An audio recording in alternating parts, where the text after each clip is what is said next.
Hi guys, I'm Kavita and I'm joined by my colleague Dipak, and we are here to try and give a sort of preview or look into how the Indian Racing Festival's most awaited weekend is going to happen, which is the race at the Chennai Formula Racing Circuit.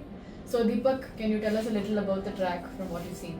So the track is obviously the organizers say it's a 19 corner 3.5 kilometer track, but see it is not exactly 19 corners because it is basically going around island grounds, and it's basically 4 or 5 long straights interconnected with fast chicanes, which in a formula racing car, it will be mostly flat out.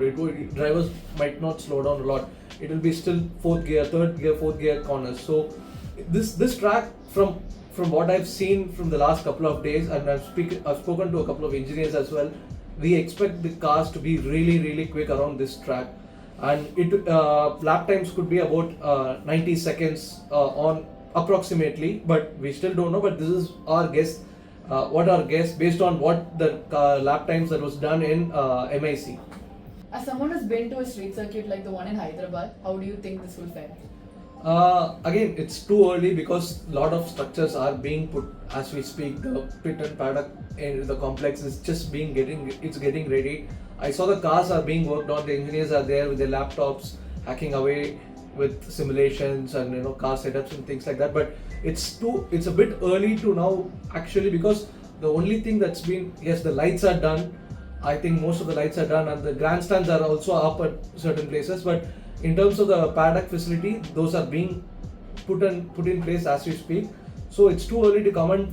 Basically, also when you compare something like a Hyderabad, it was sort of much bigger event. So the need is bigger spaces, and it was a world championship event, which was the Formula E championship.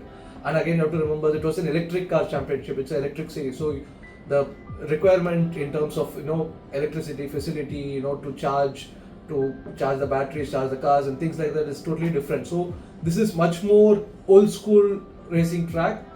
The bare minimum should do. So I don't think it's fair to compare what this circuit is compared to the Singapore or Hyderabad or any of the Formula E circuits that we have seen in the past. Right.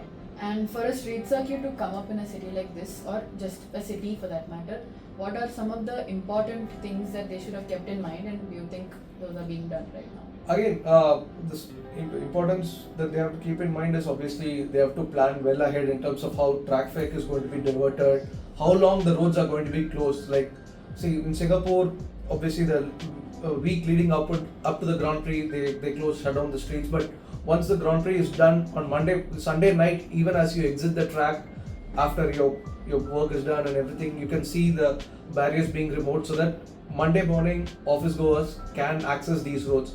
So 90% of the roads, at least 70 to 80% of the roads in Singapore are back to normal by Monday, and the whole thing is up and running by the middle of the week following the Grand Prix. So that is what, the putting things in place is one part of it. How soon you can remove it and get the traffic back, basically normal life back on gear. Because again, motorsports, not everyone's going to be a fan of the sport, right? There are people with real jobs at stake, and they, on Monday morning, the last thing they want is to find diversions. They might not even know about the race happening here. Not everyone's going to be clued in. So that will be the biggest challenge. Yes, you can stop traffic on Saturday, and Sunday the traffic is going to be less. But how soon can you get the city back on track on Monday will be the challenge. So when it comes to a street circuit, what the organizers said they kept in mind was choosing a place that probably wasn't as frequently used or visited or didn't have much traffic congestions. So though Anna Sale and Napier Bridge are not exactly traffic congestion points, but they do have heavy flow of traffic, especially during the working hours. So people who leave offices will always get stuck, at least in a little bit of traffic.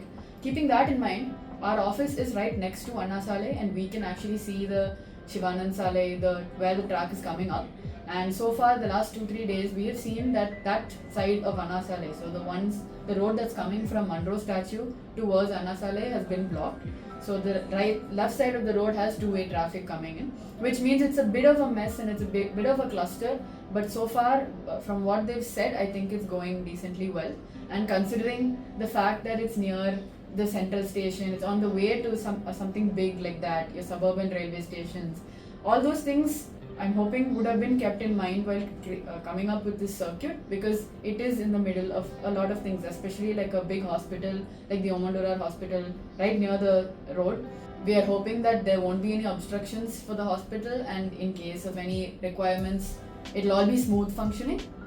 And coming to the location of the track, being in around island grounds with the Napier Bridge and War Memorial all being included in the track, you would say it's a very picturesque one, and which even involves like small glimpses of the Marina Beach when the drivers exit from Shivanand Sale.